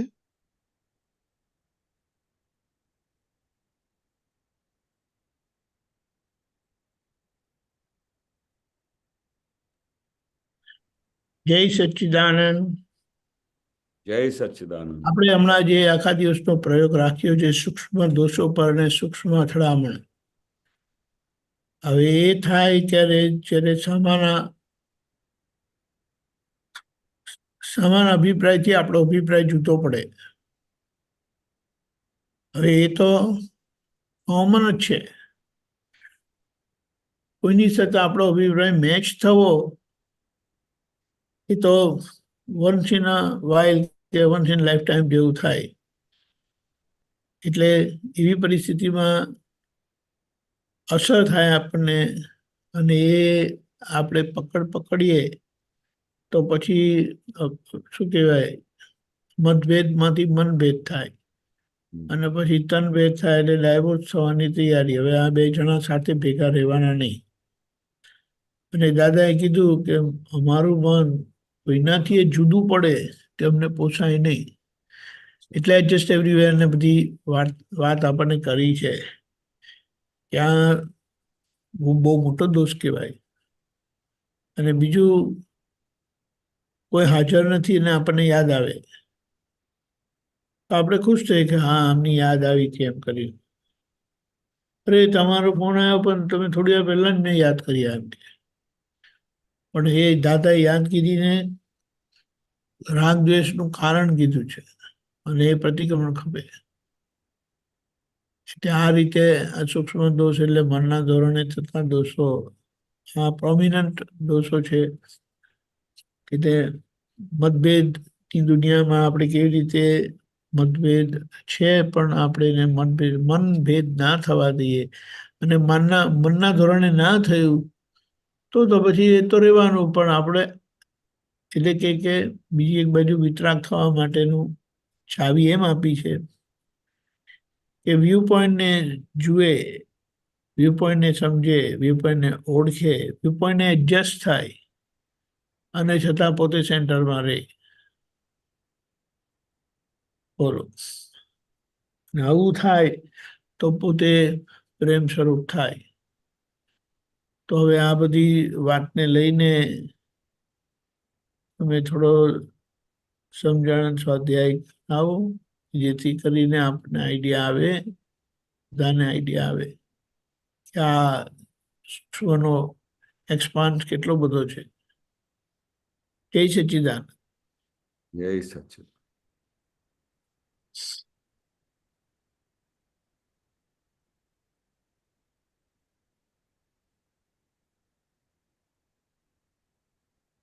બોલો હા. ઈશાનજી. ઓહો, એક વખતે આપણે પૂરું થઈ ગયું. તો તમે અલ્ટિમેટ વસ્તુ કહી દીધી કે આપણે જે સૂક્ષ્મ દોષો હોય છે એ આપણે સામેવાળા માટે થતા હોય છે પણ પકડમાં આવતા નથી. અને જો પકડમાં નથી આવતા તો એના લીધે એના બધા રિપલ્કેશન આવે છે. અને એના પછી આપણે સારી રીતે એકબીજા સાથે બેઠા હોઈએ અને વાત ના કરે, અને આપણે એવું લાગે કે આપણે તો એમની સાથે કશું થયું જ નથી, અને કહું એવું એવિડન્સ બી નથી થયું, પણ તેમ છતાં કેમ બોલતા નથી. મનમાં વિચાર થાય કે મેં તો આમની સાથે કશું ખોટું કર્યું જ નથી. પણ મનમાં જાણે અજાણે આપણે કોઈના માટે આવી રીતે વિચાર કરી લેતા હોઈએ છીએ. અને પછી એટલી સૂક્ષ્મ સાયન્સ છે કે એટલે જેવી રીતે સૂક્ષ્મ વિચારો છે એવી સૂક્ષ્મ સાયન્સ છે તે ત્યાં પહોંચી જતા હોય છે. અને આપણું વલણ બદલાઈ જાય, સામેવાળાનું વલણ બદલાઈ જાય, અને એકબીજા ઉપર એટલું બધું અસર થયા કરે કે સામે બેઠા હોય ને તો બી આપણે ગમતા ના હોય કે હમણાં જાય તો સારું. એટલે આ બધા દોષો, સૂક્ષ્મ દોષો એવા હોય છે કે આપણે પકડમાં આવતા નથી. અને એ ક્યારે પકડમાં આવે કે જ્યારે આપણે સામાયિકમાં બેસીએ, સામાયિકમાં કલાક બેસીએ ને તો પછી આમ તરત જ પકડાય કે હા સવારે આની સાથે હું આવી રીતે કરતો હતો પણ આ વખત મને આવા ભાવ આવી ગયેલા, અને હમણાં ખબર પડી કે મારા ભાઈ કેમ આવી રીતે વાત કરી રહ્યા છે. એટલે જ્યારે બી સૂક્ષ્મ દોષો તમને આમ ઇઝીલી પકડાય નહીં, એમાં કાયમ આપણે બેસવું પડે, સામાયિકમાં બેસવું પડે. અને અડધો કલાક સામાયિક કરીએ ને ત્યારે ખબર પડે કે આપણા કયા કયા સૂક્ષ્મ દોષો થઈ જતા હોય છે. એવું તો છે જ નહીં કે આપણે પકડાય નહીં. દાદા એવો છૂટાપણું આપણે આપી દીધું છે, એવી પ્રજ્ઞાશક્તિ બેસાડી દીધી છે કે તમને સેકન્ડે અલર્ટ કર્યા કરે કે આ તમે ખોટું કામ કર્યું, આ ખોટી રીતે વિચાર કર્યા, આવી રીતે તમે એના માટે ખોટા ભાવ કર્યા, એકદમ પકડમાં આવી જાય. અને જો આ પ્રજ્ઞા ના હોય, દાદાનું જ્ઞાન ના હોય તો તમને પકડમાં જ ના આવે. જે રીતે પહેલા આપણે જે દશા હતી, પહેલા તો ખબર બી નહોતી પડતી કે આપણાથી દોષ થાય છે, આપણા કે સૂક્ષ્મ દોષો થાય છે, ખબર બી નહોતી પડતી. આ તો દાદાએ જ્યારે ખુલ્લું કર્યું અને દાદાએ જ્યારે આમ આટલી બધી લાઈટ નાખી અંદર, ત્યારે ખબર પડી કે ઓહો, આવી રીતે સૂક્ષ્મ દોષો બી થતા હોય છે. પણ એમની સાયન્સની અને આ પ્રતિક્રમણની જે જાઓ જલાલી છે એ અમે જોયેલી છે કે જ્યારે તમારા ખરા પ્રતિક્રમણ થઈ જાય છે અને ખરી રીતે તમારે અંદર ખાને આમ રિયલ પશ્ચાતાપ થાય છે, તો સામેવાળાના અંદર બેઠેલા ભગવાન તમને માફ કરી દે છે. અને એવા માફ કરી દે છે કે જે તમે વ્યવહાર પહેલા એકદમ ઊંધું હતું તે આખું વ્યવહાર બદલાઈ જતું હોય છે. એ અમે જોયેલું છે કે ભાઈ આ દાદાની આ સૂક્ષ્મ પ્રતિક્રમણની જે બધી પ્રથા છે અને જે સમજણ છે, જો એક વખત પકડમાં આવી જાય અને તો પછી તો તમે છે ને બસમાં બેઠા હો કે ફ્લાઇટમાં કે ગમે ત્યાં અડધા કલાક માટે એવી ફ્રી ટાઈમ મળે ને તો ફટ કરીને પ્રતિક્રમણ ચાલુ થઈ જાય. અને આપણે ખબર બી પડે કે આજે સવારે શું થયું હતું, કઈ કઈ જગ્યાએ આપણે ઊંધું થયું, ક્યારે આપણે એના માટે ખોટા ભાવ કર્યા, ક્યારે એમને અંદર ખાને બીજા માટે આપણે અભાવ તિરસ્કાર કર્યા, ફટ પકડમાં આવી જતું હોય છે. તો આ જે સૂક્ષ્મ દોષો છે ને એને તો પહેલા તો પકડમાં નહોતા આવતા. એટલે દાદા ભગવાન સ્ટાર્ટિંગમાં ખાસ કહેલું કે આપણે તો મહાત્માઓને જ્યારે આવું બોલતા હતા ત્યારે અમે શોક પામતા હતા કે દાદા શું કહે છે. આપણે તો મહાત્માઓને તો હજુ સ્થૂળ દોષો પકડાતા નથી. જ્યારે આવું દાદા વાક્ય બોલ્યા ત્યારે ખબર પડી કે સૂક્ષ્મ દોષો તો ક્યાંની વસ્તુ છે. જ્યાં આપણે સ્થૂળ દોષો પકડાતા નથી તો સૂક્ષ્મ કેવી રીતે પકડાય. એટલે પછી આમાં આપણી જાગૃતિ હોય, આપણું પુરુષાર્થ હોય અને આપણું નિશ્ચય હોય કે મારે એકદમ એક દોષમાંથી બહાર નીકળવાનું છે. પછી સ્થૂળ દોષો હોય કે સૂક્ષ્મતર, એવું આપણે જ્યારે ધ્યેય રાખીશું ત્યારે આપણે આ વસ્તુ હાથમાં પકડમાં આવશે. બરોબર છે? કરેક્ટ. સૂક્ષ્મ દોષ ચહેરા પરથી જ આવે. અંદર શું ચાલે છે ને, હા, અંદરથી મારું જુદું પડ્યું ને તમારાથી સામેનાથી, એટલે કઈ ને કઈ ચહેરા પર આવે. આવે છે. પછી એવું ને હોય તો પછી એ વાણીમાં વ્યક્ત થાય તો પછી એ સ્થૂળ દોષોમાં જતું નહીં. હા, બરોબર. આચરણ પણ બગડે. અને ટિપિકલી મોઢા પર અસર આવે, ચહેરા પર. આપણે જોઈએ દાદા ઓલવેઝ પ્રસન્નતામાં રહેતા હતા, ઓલવેઝ પ્રસન્ન. એટલે એ પ્રમાણ આપતું હતું કે એમનું મન ક્યારેય કોઈનાથી જુદું પડતું નહોતું. બહુ સરસ. જય સચ્ચિદાનંદ. જય સચ્ચિદાનંદ. જય સચિદાનંદ. Very good. કશ્યપજી, હવે આપણો ટાઈમ થઈ ગયો છે તો ત્રિમંત્ર બોલાવો. કશ્યપભાઈ ફોલો કરજો. નમો વિતરાગાય, નમો વિતરાગાય, નમો અરિહંતાણમ, નમો અરિહંતાણમ, નમો સિદ્ધાણમ, નમો સિદ્ધાનમ, નમો આયરિયાણમ, નમો આયરિયાનમ, નમો વજ્જાયાણમ, નમો વજ્જાયાનમ, નમો લોય સવ સાહુણમ, નમો લોય સવ સાહુનમ, એસો પંચન મુક્કારો, એસો પંચન મુક્કારો, સવ પાવપણાસણો, સવ પાવપણાસનો, મંગલાણમ ચ સવ્વેસિમ, મંગલાનમ ચ સવ્યેસિમ, પરમમ હવૈ મંગલમ. પરમં હવૈ મંગલમ. ઓમ નમો ભગવતે વાસુદેવાય. ઓમ નમો ભગવતે વાસુદેવાય.